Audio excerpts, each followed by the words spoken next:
Ladies and gentlemen, good day and welcome to the Q1 FY23 earnings conference call of Macrotech Developers Limited, hosted by Antique Stock Broking. As a reminder, all participants' lines will be in the listen-only mode, and there will be an opportunity for you to ask questions after the presentation concludes. Should you need assistance during the conference call, please signal an operator by pressing star, then 0 on your touchtone phone. Please note that this conference has been recorded. I now hand the conference over to Mr. Biplab Debbarma from Antique Limited. Thank you, and over to you, sir. Thank you, Jacob. Good afternoon, everyone, and welcome to the Q1 FY23 earnings call of Macrotech Developers Limited, hosted by Antique Stock Broking. Today, we have with us the management of Macrotech Developers, presented by Mr. Abhishek Lodha, Managing Director and CEO, Mr. Sushil Kumar Modi, CFO, Jain, CEO Pune, and Mr. Anand Kumar, Head IR. Without further ado, let me hand over the call to Mr. Lodha. Over to you, sir. Thank you, Biplab. Good afternoon, everybody. Thank you for joining us once again for our earnings call. I hope all of you, your families and loved ones are well. To start, let me speak a little bit about the broader macroeconomic situation, both globally as well as in India. The first quarter of the year continued to present significant challenges as geopolitical conflicts continue to drive oil prices up, which poses the biggest danger to India's resilient economy. Events over the last few quarters have resulted in inflation surging to high levels for almost all economies around the world, causing central banks to be in a race to raise interest rates. As fears of high inflation resulting in sharply rising interest rates started giving way to fears of recession in the US and a sharp slowdown elsewhere, most of the commodities have given up significant gains, but oil prices still remain higher than they were in January. The situation continues to have various risks and unpredictabilities ahead of it. For the housing sector specifically, the two largest economies, China and the US, face problems of different natures with similar outcomes of impact on the housing market. The USA saw a sharp increase in mortgage rates and refinance rates, resulting in housing activity slowing down, while the various problems in the Chinese real estate market threaten to result in a very significant impact on its economy. You will, however, appreciate that housing is a very local market, and the Indian housing market did not benefit from the significant boom that the rest of the world experienced between 2015 and 2020. We are now at the start of a very different cycle in India, and we have highlighted the drivers in our previous calls, where we believe that the housing market in India is at the start of a long, sustainable upcycle lasting for a significant period of time, as long as 10 to 15 years. And that is reflected in our results over the last few quarters. In India, in the last quarter, like the rest of the world, the RBI raised interest rates sharply, but the increased mortgage rates to a certain impact have had a very limited impact on the EMIs for the borrower, EMIs being the monthly mortgage payments. As a matter of fact, LODA brought in a program wherein our purchasers have a fixed interest rate of 6.99% for the next 2 years, which helps in significantly cushioning the impact for a middle-class housing buyer, especially in affordable and mid-income housing, which are significant drivers of growth in India and specifically for us. And this will have no significant impact on our operating metrics. As it is, increasing raw material costs too had little impact on our overall costs, and thankfully, input prices like steel have already started reducing over this last quarter, and inflation has started moderating in terms of construction cost. To a great extent, the increase in costs is taken care of by the modest increase in house prices, which we aspire to keep below the salary growth levels in order to ensure that affordability remains high and increases further, and that in turn increases volume. Thus, inflation in turn might be creating a positive cycle for us as waiting buyers see the modest increase in prices and start buying homes at an earlier point. The strong drivers of housing growth cycle, as we have explained, enable us to maintain great momentum during the quarter, and we have been able to deliver 75% of our targeted growth guidance for the entire year in the first quarter itself, and we remain very confident about achieving our targets for the year. Collections remained on track, and strong cash flows enabled us to reduce debt by just under 500 crores, and we continue to focus on reducing our net debt to below 6,000 crores by the end of this fiscal. We continued with our asset-light model of growth through the JDA route, adding 3 new projects worth a GDV of 6,200 crores, which puts us well on track to achieve our guidance for the full year of adding projects worth 15,000 crores of GDV. We launched about 2.7 million square feet in the first quarter, and we expect to further launch about 8.5 million square feet for the rest of the year, which will give a strong pipeline for the coming fiscals too. The potential to sign more new JDA projects continues to show great potential, and we will continue to follow the asset-light, high-return JDA model over the next 12 to 18 months in order to increase our ROEs and enable us to grow into the geographic locations where we currently don't have presence, while simultaneously keeping our debt at a very conservative level and meeting the guidance that we have given, which is to keep our debt at or below 1 year, our net debt at or below 1 year of operating cash flow. Our digital infrastructure business continues to demonstrate the potential of creating significant recurring annuity income. As you are aware, we have already repaid a vast majority of the debt taken for our UK business, the USD bond taken for our USD business, and the rest should also be paid very soon, well ahead of maturity.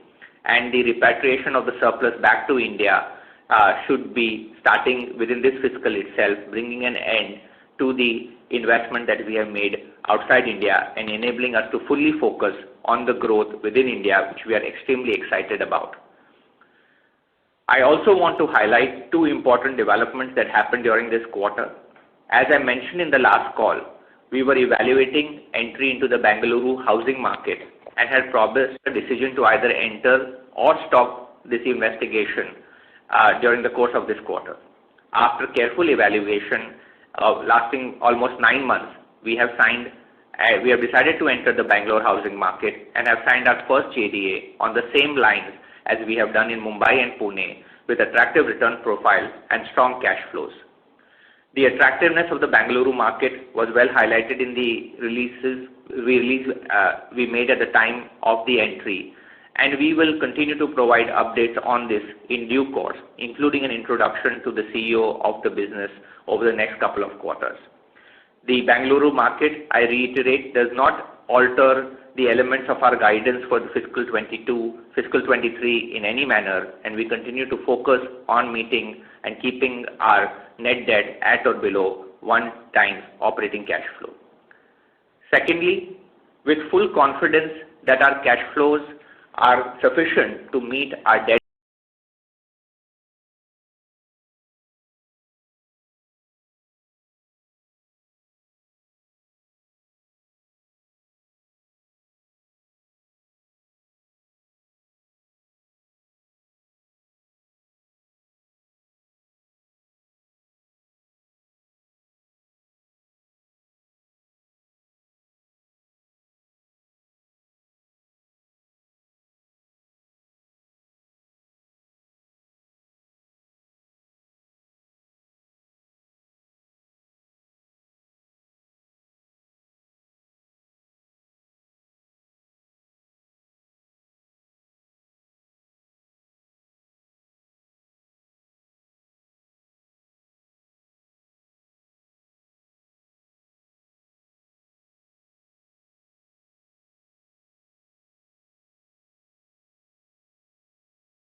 To ask a question, may press star and 1 on your touchtone telephone.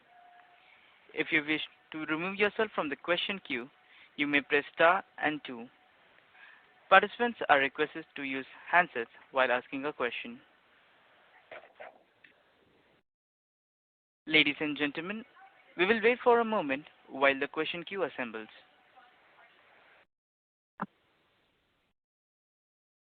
The first question is from the line of Kunal Dayal with Bank of America. Thank you. You may proceed. Sure. Thank you. Abhishek, my first question is, it's great to see enhanced launch plans for fiscal 23, but given that your bookings outlook is unchanged, does it mean that you are anticipating a lower conversion here, or is there a different dynamic at play? Hi, Kunal. Kunal, good question. I think, as you're aware, the overall launch pipeline is also reflected from a function. It also reflects in sales depending on the timeline of the launch. Given the overall outlook for launches this year, we believe that this launch pipeline will contribute to strengthening of the sales outlook for fiscal 24. For fiscal 23, we believe that the launch pipeline should lead to a similar level of sales as we have guided to. We do not and have not seen any reduction in conversion rates. It just is a matter of the timing of the various quarters in when these launches will come to bear. Got that. Sure. My second question is around the dividend policy. Obviously, great to see something formalized here. But just curious that given we are also headed into maybe a softer environment on the macro, what were the puts and takes between choosing for a dividend policy as against letting cash accrue on books? As Kunal, I'm sure you're aware, the company's underlying operating cash flow generation is quite strong. We'll be generating somewhere close to 6,000 crores of operating cash this fiscal, and consequently, we expect our net debt to be down to approximately 6,000 crores also by the end of this fiscal. In that context, this year, if you look at the utilization of 6,000 crores, we will be using almost 3,000 crores for debt reduction, while then balance being used towards growth as well as interest payments. Now, if you look at it for the next fiscal, we are guiding to a situation of 15 to 20% of the PAT being used for dividend distribution, which number will be, for given where we are for fiscal 23, somewhere between 250 and 300 crores of dividend distribution quantum for fiscal 23. So, given the fact that we are not looking at any significant further reduction in debt at that point in time, the dividend distribution is an indication of the company's belief and of the strength in our operating cash flows. And yet you will notice that even if we were to maintain a modest increase in operating cash flow for fiscal 24, the surplus available for after growth and interest payments will be very, very substantial, and there will be significant amounts of cash accruing to the books of the company after the payout of the dividends. Kunal, just to add, nonetheless, point being taken that, this is a subject that one would keep, visiting from time to time. So if, and the growth at that point will be kept as a precedent. So depending upon the environment, if the need be, then to that extent, in any case, dividend percentage can be suitably, will be deliberated at the board, and this is the board guidance, whatever kind of board feels taking into account both micro, macro environment, one would judiciously get to the final number that we decide to distribute. Yeah, makes sense. All right. Thanks a lot.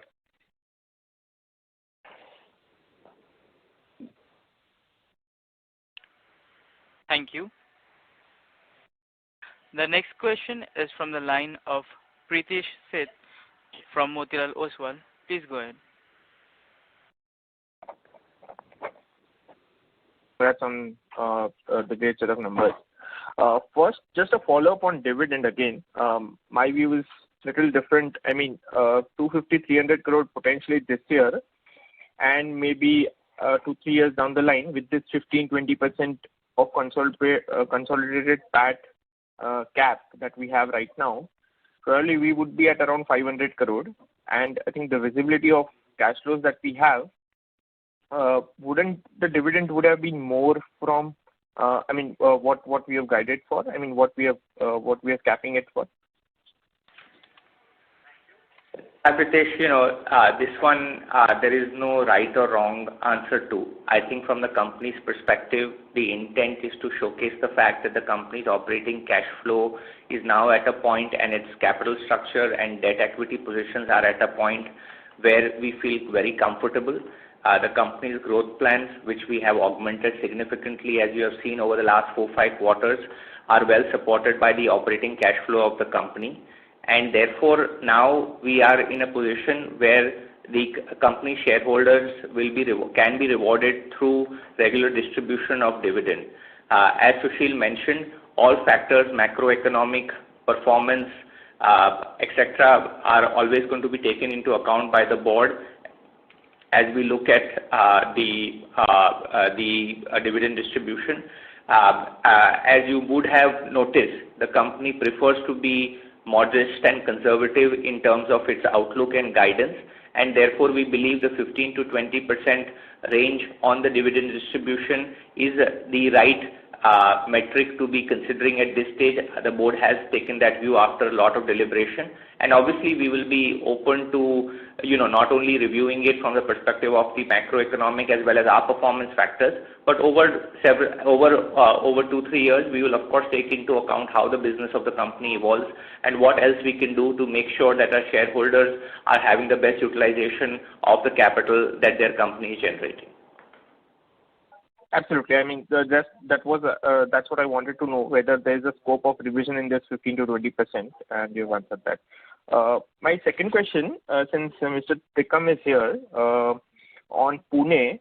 So I think we have started this exercise of JDA additions since last 15 months, and we have progressed particularly well in our core market, which is Mumbai, but not so in Pune. We have had couple of project additions, obviously. That's good. But how is the visibility from here on in terms of project additions? And what are to start with, what are the core markets that we are looking at? Probably what we understand from here is, Western Pune market, which is Pimpri-Chinchwad belt, and which also includes Hinjewadi, where we have had our first project addition, is kind of picking up well, both in terms of demand and supply that is coming in. But what's the outlook on the other micro markets in Pune and our potential of adding projects in those markets?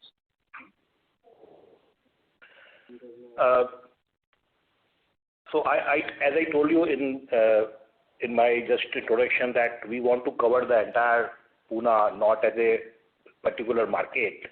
So we are looking for spread into all the areas of Pune where we can create a lot of inventory in all the areas. That is the whole strategy basically. So I think the point being that, as you know, Pritesh, our strategy is more micro market focused. So thereby meaning we are not while we speak, we are looking into all the markets in parallel, in tandem, and kind of trying to consummate the transaction.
Got it. So for 110 acre, we need to take 2/3 of the share into our consideration, right? That's how we look at it.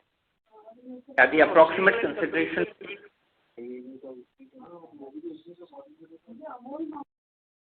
Sorry, consideration will be for 100%.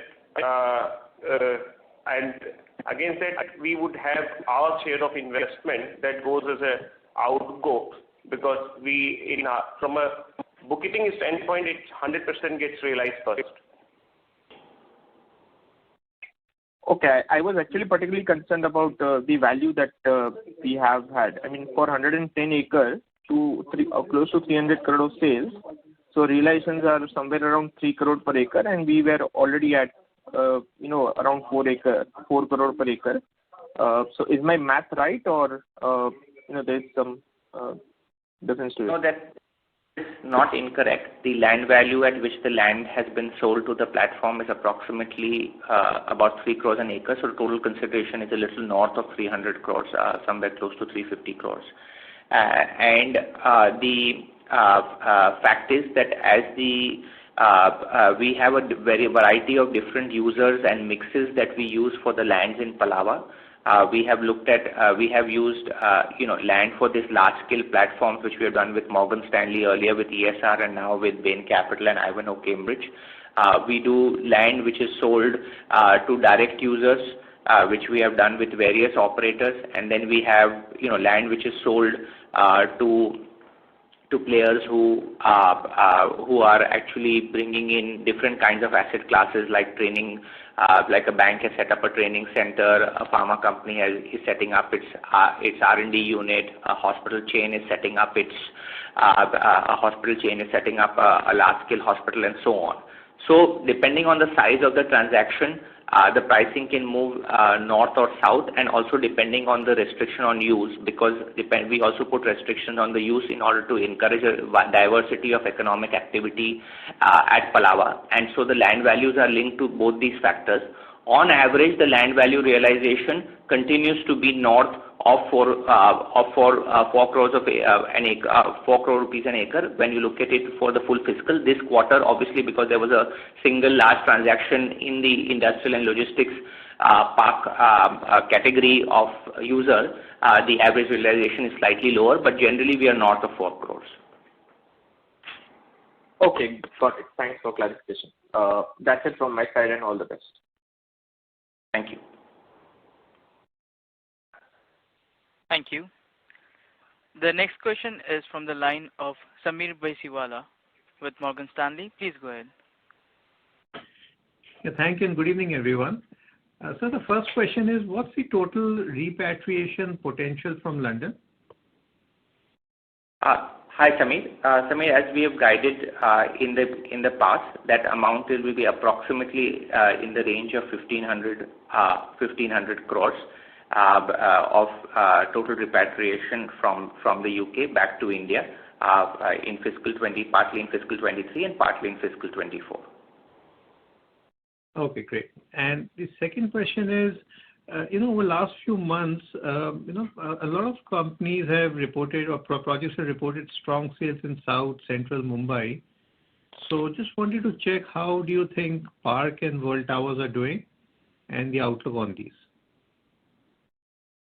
Sameer, I'll request Sushil to share the detailed performance, but we continue to see that our market share in South Central Mumbai continues to remain very strong. Generally, the demand is more focused on projects which are high quality, and given Lodha's projects and the delivery that we have done, and if you have visited and some of the others on the call have visited, clearly both Park and World Towers are the most sought after projects when it comes to that price ticket, but the price bucket of 5 crores to 10 crores in South and Central Mumbai. And we continue to see very good both walk-ins as well as good conversion levels in the projects. And as we sort of we move forward, we continue to see that South Central Mumbai is a good market when it comes to sales momentum. So in Sushil, would you like? we recorded new sales of around 300 odd crore in this quarter, and the World Tower, the new sales were in the handle of around 200 odd crore. So kind of pretty much in line with what we were seeing the last financial year. So I think the strength of both the projects continues to be appreciated and continued seeing the momentum. Yeah, thanks, Sushil. And what's the expectation that your quarterly sell down would be, say, 500 crores per quarter, or is it going to be any different?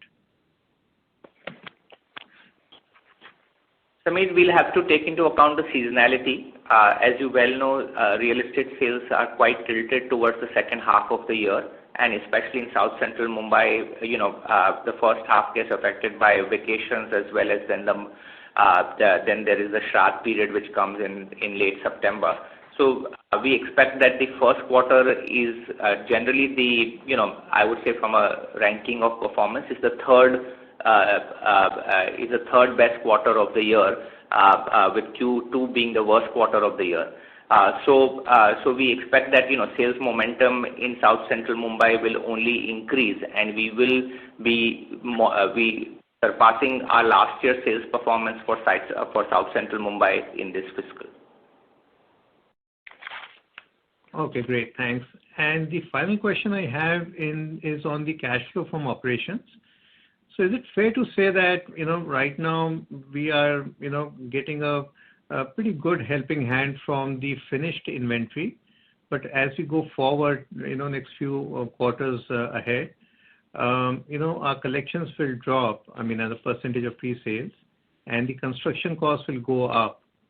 So, so just your thoughts on how would cash from operations pan out going forward? We for the full year guided to cash flow from operations of about 6,000 crores, of which 1,350 crores were generated in Q1. We are of the view that the cycle on construction as well as cash inflow has been well seen in our company over the last 7-8 years, and you will notice on a consistent basis that our collections tend to be in line with our sales, or often slightly higher than the sales number that we report also. So we see no drop in that ratio of collections to sale. There may be quarterly variation, but generally there is not going to be any change in that ratio that we are collecting compared to the sales that we have. Therefore, you notice that this quarter, in spite of adding 6,200 crores of new GDV, our debt has gone down by about 450 crores, which is really a reflection of, A, the strength of the operating cash flow, and B, the ability of the company to utilize the cash flow both for debt reduction as well as for growth. So we maintain our full year guidance of generating approximately 6,000 crores of operating cash. Yeah, thanks for that, Abhishek. My question was actually going beyond fiscal 23, because you will continue to get the benefit of finished inventory on your book for some time. So I'm just looking out, say, 2 to 3 years that you are right now in a bit of a sweet spot. Is all that I just wanted to check on. Sameer, I guess we are happy to share with you our operating cash projections for the medium term also, which is beyond fiscal 23. We do believe that ours is a cycle, as you will notice.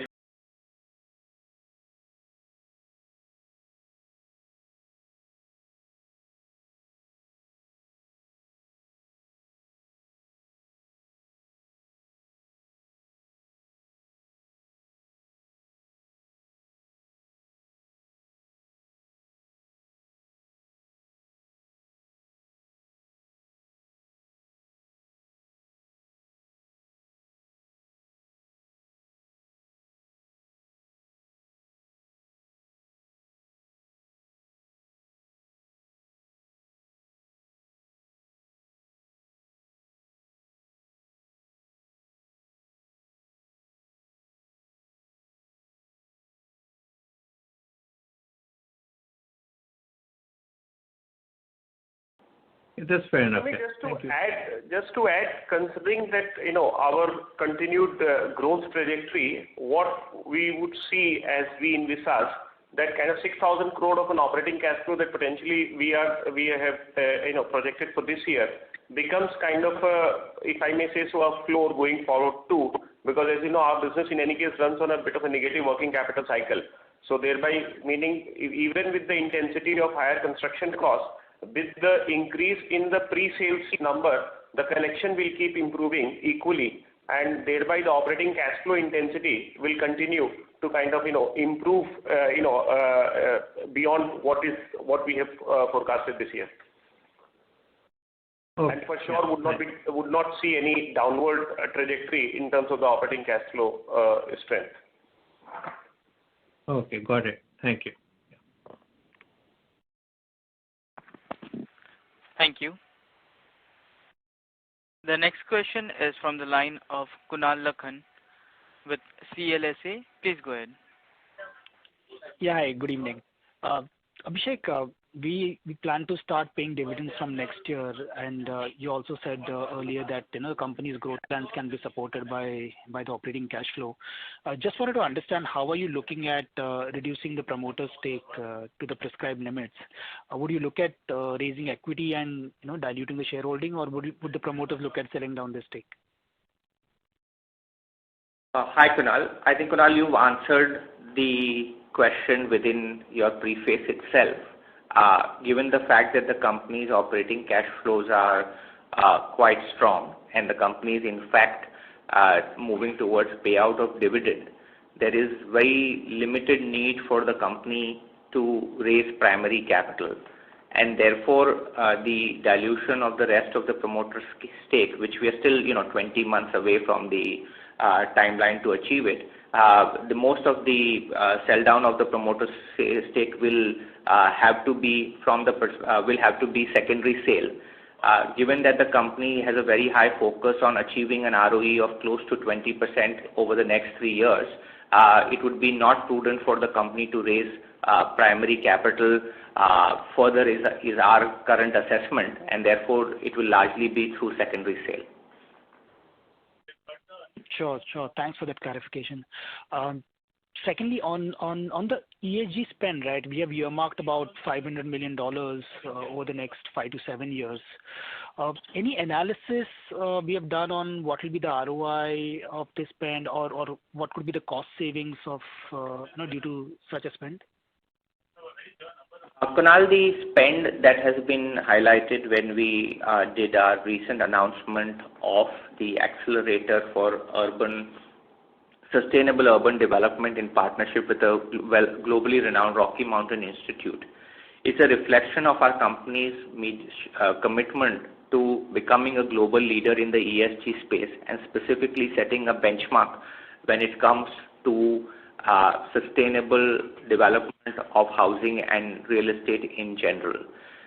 The accelerator at Palava will enable global solutions to be tested live in a real world environment in India, and therefore be rapidly accelerated for implementation in India, not just in LODA projects, but we intend to have that information freely available for all stakeholders, so that as fast as possible India can move towards its climate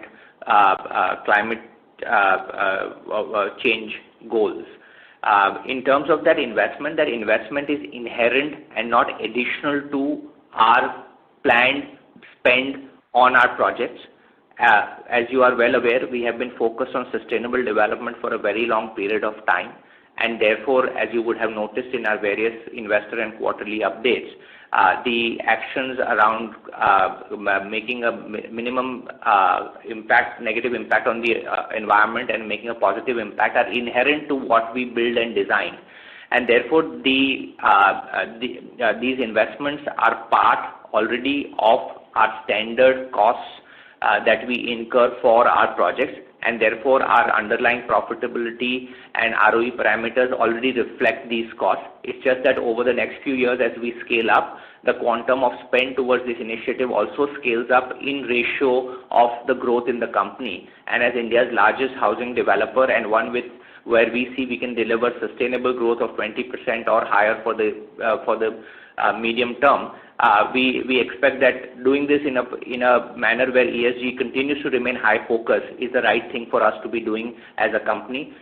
There isn't any change on our underlying profitability or ROE, but we believe that by doing so, we will set a very high standard and benchmark for India as well as globally, and make our contribution as a responsible corporate citizen.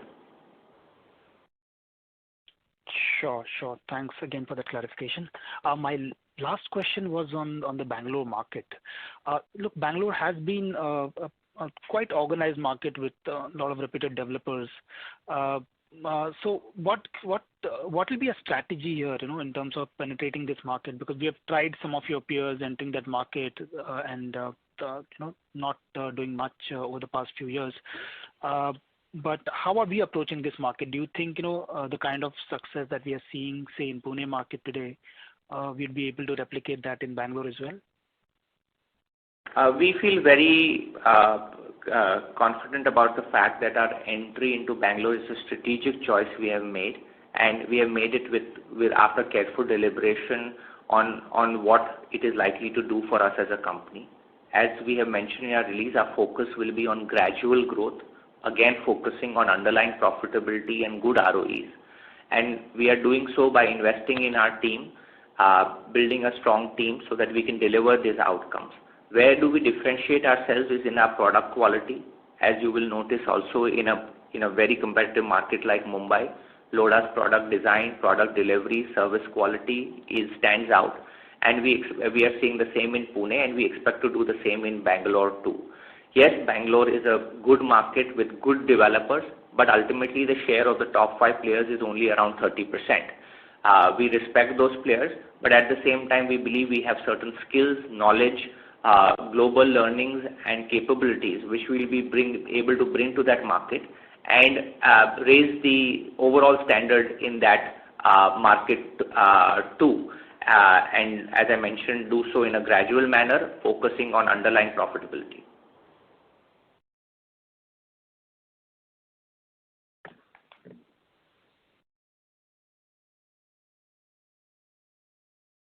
We have lost the line for the participant.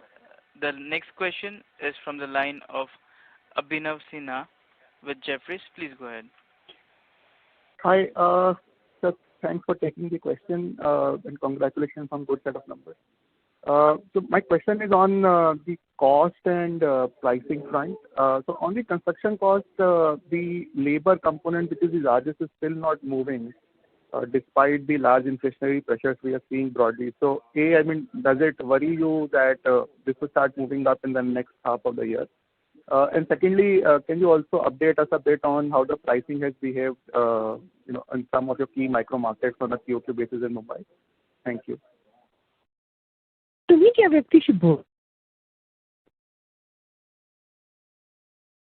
Hello. Hello. Yeah, Abhishek. Yeah, sorry, the line, I think there was some disturbance. Would you please mind just repeating that question? Yeah, sure. So, question on the labor component where the cost hasn't really moved over the last several quarters, but there is a lot of inflation and this can start moving. So, does it worry you towards the later half of the year? And secondly, on pricing in the various micro markets and how it can change, and what you've basically seen there in the last 3 odd months. Sure. Both very good questions. Thank you. In terms of the overall mix of inflation, we believe that the labor market inflation over the last 2 years, and it's not just the last 12-15 months, is reflective of the fact that in India, construction is an attractive sector for those who are moving from the farm to the urban areas, and therefore the labor cost inflation in construction continues to remain moderate, and I think that's not likely to change very quickly. So we aren't unduly concerned of any sudden spike in underlying inflation of labor costs, And generally, I think given where the commodity cycle is, where the global macro picture is in terms of demand in the developed economies, we feel that also there will be some moderation going forward in some of the components, non-labor components of construction costs. And therefore, we are sanguine about the overall construction cost inflation going forward. As we've explained in our quarterly presentation, the annualized rate right now is running at about 9%, and this takes into account the period from 1st April 2021, so all the impact of the last 15 months, which has been as globally quite an inflationary period. And the impact of that 9% growth in inflation translates into about a 2% increase in our cost of goods sold. So overall, the risk of inflation to housing profitability in India is quite moderate and very different from most of the other markets, where the ratio of construction cost to sales price as well as the labor cost inflation are very high. As I noted in my opening remarks, every housing market is very different, and I think India's housing market, both from the demand side as well as from the supply consolidation side and also on the inflation side, is very, very different from some of the other markets that are followed globally, and is quite well poised. In terms of price growth, what we saw in the first quarter is average price growth of between 1.5% to 2%. This is quarter on quarter, averaging about 1.7% across our portfolio. And this is in line with our guidance that we expect to see 6 to 7% annualized price growth for this fiscal, which will be below wage growth, and therefore, in our opinion, will keep affordability high and keep volumes growing.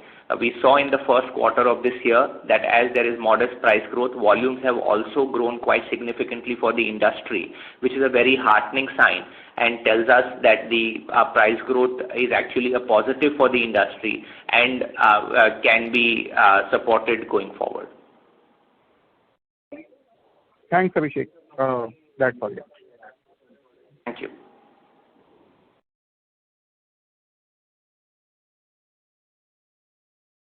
Thank you. The next question is from the line of Alpesh Thakkar with Antique Stock Broking. Please go ahead. Thank you for taking up my question, sir. Just a couple of questions. First one is more from the strategy perspective. By that I mean, since we have started doing this asset light strategy and we have mostly focused on the JDA, type of business model. But few of our peers, they moved away from JDA to JV. So is there any, a thought or strategy behind that JDA model is more beneficial or more profitable for us, or any thought on that? So why not JV model? Thank you for your question. It's an interesting question. Typically, the question that is asked is why not outright versus a capital light model. Both JDA and JV are examples of modalities of doing capital light model. Given the fact that we like to do all our business within MDL's full control, end-to-end control when it comes to design, construction, sales, and so on, we find that the JDA model has very clear demarcation of responsibilities between the landowner, whose job is to get the land, manage and get the approvals, and the rest of the responsibilities are clearly with Macrotech. So we find that the JDA model is much clearer. Having said that, I think the balance between outright and JDAs is important for our business, because JDAs have higher ROEs and moderate profitabilities. Outright have higher profitabilities and moderate ROEs, and the combination of both of these will allow us to generate our 20% top line growth with ROEs approaching 20%. And so therefore we have no particular view on why not JVs, but we like the JDA model because it is clearer on responsibilities. Got it. That's very helpful. Just second question, more from Pune and Bangalore. So what is the team size in Pune and Bangalore, and so what would be the team size? Because we have recently got into Bangalore and Pune, we have a decent presence. So what would be the team size there? So I'll answer on Bangalore and I'll ask Mr. Tikam Jain to respond on Pune since he himself is present on the call. Bangalore, we are currently about 20 people in Bangalore and we will grow in line with the growth in our projects. So currently a modest size team in Bangalore. Mr. Jain, if you can give an overview of the in Pune, please. So we are right now more than 150 people, and we are continuously on the recruiting process. And by end of this financial year, we want to reach around 250 people. That is the overall team size we estimate. Oh, thanks a lot. Thanks for taking my question and all the best.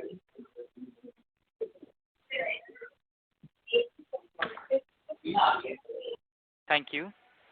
The next question is from the line of Mohit Agarwal with IIFL. Please go ahead. Yeah, thanks for the opportunity. My first question is again on the Bangalore market. So typically Bangalore projects we see, have a different margin profile versus Mumbai. So what is the kind of margins we're going to see in Bangalore projects? You've clarified for the Mumbai projects it's going to be around 18% at the PBT level. So if you would clarify that, and again, what kind of IRRs also from the overall projects in Bangalore that we see. So that's the first part of the question. And secondly, you've also mentioned about 15% market share in Bangalore over time. So that's like almost 6,000 crores of annual sales and like 8 to 10 million square feet of sales. So what kind of timeline are you giving yourself in terms of reaching that target of 15%? In terms of, as we have said repeatedly, our entry into Bangalore is strategic and the growth will be gradual. Our goals for achieving that kind of market share are over a moderate period of time. We expect to get to 10% market share in 5 years and then grow to 15% thereafter. So it's a very gradual increase. You can almost count, 2 to 3% share coming to us every year. So it's no dramatic investment or no dramatic, presence in Bangalore. It will be gradually increased. The idea being that between Bangalore, Pune, and Mumbai, that is almost 2/3 of the value in the top 7 Indian cities. And by serving these 3 markets, we have access to markets which are currently worth almost 175,000 crores, and over the next 3 years will grow to almost 225,000 crores in terms of value. And therefore, Lodha's growth trajectory from year onwards, we closed fiscal 22 with a base of 9,000 crores of sales. We feel quite good that given that scale of market that we are serving, we can maintain consistent top-line growth of 20% or thereabouts, and do that in a prudent, profitable manner. Sure. And what about the IRRs and margins there? I think, IRRs for our business continue to be, driven by the acquisition model. So as we have guided in the past, overall we are aiming to have JDAs typically have IRRs which are, close to 40% or higher, and that is no different for Bangalore. In terms of margins, Mumbai margins are about 200 basis points higher on the JDA model compared to Pune and Bangalore. Pune and Bangalore PBT margins tend to be modestly lower. So, Mumbai will do between 18 and 20% on the JDAs when it comes to PBT levels, and Bangalore and Pune will do between 16 to 18% when it comes to PBT levels on the JDAs. Outright projects, of course, tend to have higher profitability, but for the next 12 to 18 months, our focus is largely on JDAs. And outside Bombay, which is Pune and Bangalore, till we build up substantial capability and substantial success, our focus will continue to be on the light model, capital light and risk light model of JDAs. Okay, understood. And one more question is, on your digital, digital vertical. So you have given a target, I guess, of 600-700 crores annual sales. Now, with this joint venture with Bain and Ivanhoe Cambridge, does that target change? And what role do you see, beyond this 110 acres injecting into the platform? What role do you see in this platform? Like, do you see yourself going pan-India in warehousing also over time? Yes, the platform with Bain Capital and Ivanhoe Cambridge is a pan-India platform. It will focus on the bigger cities, including the top metros. From the Macrotech developers side, we have given the platform the seed asset at Palava, which is the 110 acres of land. We will continue to add other assets from our portfolio so that our overall investment into the platform is largely in terms of assets and not in terms of significant incremental cash flow. So we'll keep adding other assets over time. But yes, the platform is gearing up now to expand across the country. We will, over the next quarters, bring in the CEOs and leadership team of the business to interact with you so that you can directly ask them questions. But they are looking at Bangalore, they are looking at NCR, they are looking at Pune as they build out the warehousing and industrial platform because they are intending to invest $1 billion and build almost 30 million square feet over the next 3 to 4 years. So it's a very significant platform and it will be across various geographical locations in India. Yeah, and just to clarify, is Macrotech looking at operating and getting involved into the construction and operating of these assets as well, or they'll just be financial investors outside the Mumbai market? No, Macrotech Developers Limited is the owner of the OpCo. So the structure of this platform is a PropCo and an OpCo. The OpCo is significantly managed and owned by Macrotech Developers Limited. There is a completely separate team which looks at our green digital infrastructure platform as a completely separate operating team which sits in this OpCo. And of course, with this new platform coming in, that team is being significantly augmented. And that team will look at doing all the parts of operations, which is land acquisition, approvals, construction, leasing, and for the platform. It will be the operator of the platform and will generate significant recurring fee income for Macrotech Developers Limited in addition to the rental income which will come from Macrotech's share as the financial investor in the PropCo. Okay. Sure. Thanks, Abhishek. That's all from my side. Thank you.